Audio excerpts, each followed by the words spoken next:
Hello student, कैसे हैं आप। तो आज हम करेंगे SST chapter 22 class 8 Punjab board में एक्सरसाइज जो है उसकी नंबर 1 पे करेंगे। The constitution of India was implemented on 26 January 1950।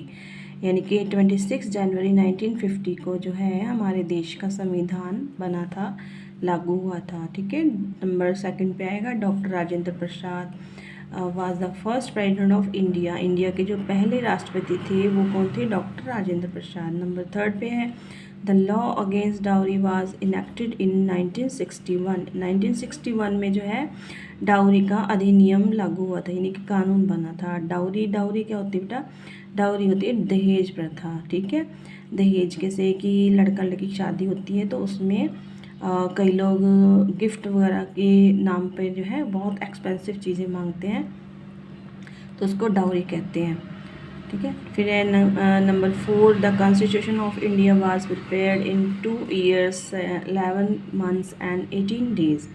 Okay, जो कॉन्स्टिट्यूशन है इंडिया का वो 2 साल 11 महीने और 18 दिन में बनकर तैयार हुआ था।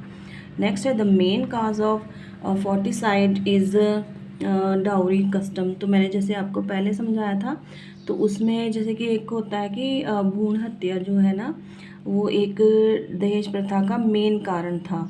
ठीक है, यानी कि लड़कियां का स्तर कम होना भी, यानी कि कहते हैं ना कि जैसे लड़के ज़्यादा हो गए हैं, लड़कियां कम हो गई है जैसे देश में, तो उसको हम एक तरह से फोर्टिसाइड भी कहते हैं कि यानी कि भ्रूण हत्या, यानी कि बच्चों को जो है माँ के पेट में ही मार दिया जाता था लड़कियों को, तो या बाद में बर्थ के बाद। ये सब बेटा अब आप 8th क्लास में हो, आप साइंस भी पढ़ते हो, तो आपसे कोई ये छुपाने वाली बात नहीं है, आपको ये सब जानना ज़रूरी है।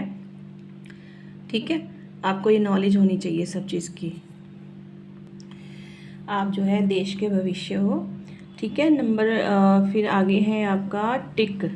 ठीक है, राइट और क्रॉस करना ना, जिस तरह राइट और रॉन्ग करना है। तो नंबर 1 पे Gandhi ji broke the salt law at Dandi. Dandi में गांधी जी ने जो है नमक का कानून तोड़ा था, तो ये है true. The judiciary does not protected the constitution. वो कहते हैं कि जो जुडिशरी थी ना, यानी कि कुछ वो होते ना कानून के रखवाले होते हैं, तो वो जो है प्रोटेक्टेड नहीं करते थे कॉन्स्टिट्यूशन के, यानी कि संविधान के लिए कुछ नहीं करते थे। तो ये है फॉल्स, बल्कि उन्होंने तो मेन पावर दी हुई थी। ठीक है, बहुत सारी। ठीक है, फिर the rule of law runs through India. ये जो पूरा कानून जो है, जितने भी कानून हैं ये पूरी इंडिया पर लागू होते हैं, कि इंडिया में जितने लोग हैं ना उन सब पे लागू होते हैं जो भी सारे कानून होते हैं। ठीक है, वो है true. To oppose bad laws in the feature of democracy, यानी कि डेमोक्रेसी यानी प्रजातंत्र का जो एक मेन फीचर है वो क्या है? टू अपोज बैड लॉज, यानी कि अगर गलत कानून बनते हैं तो डेमोक्रेसी में जो के अंदर जो पीपल हैं या देशवासी हैं वो जो है मतलब कि उसका विरोध कर सकते हैं, तो ये है ट्रू। नेक्स्ट है एमसीक्यू। तो एमसीक्यू में नंबर 1 पे है when was the Indian constitution implement. Indian constitution कब बना था? कॉन्स्टिट्यूशन कब बना था? तो ये बना था 26 जनवरी 1950 को, जैसे आपने पीछे पढ़ा है। ठीक है, फिर है who was the chairman of the constitution draft committee. Draft committee के जो है चेयरमैन कौन थे? Doctor BR Ambedkar.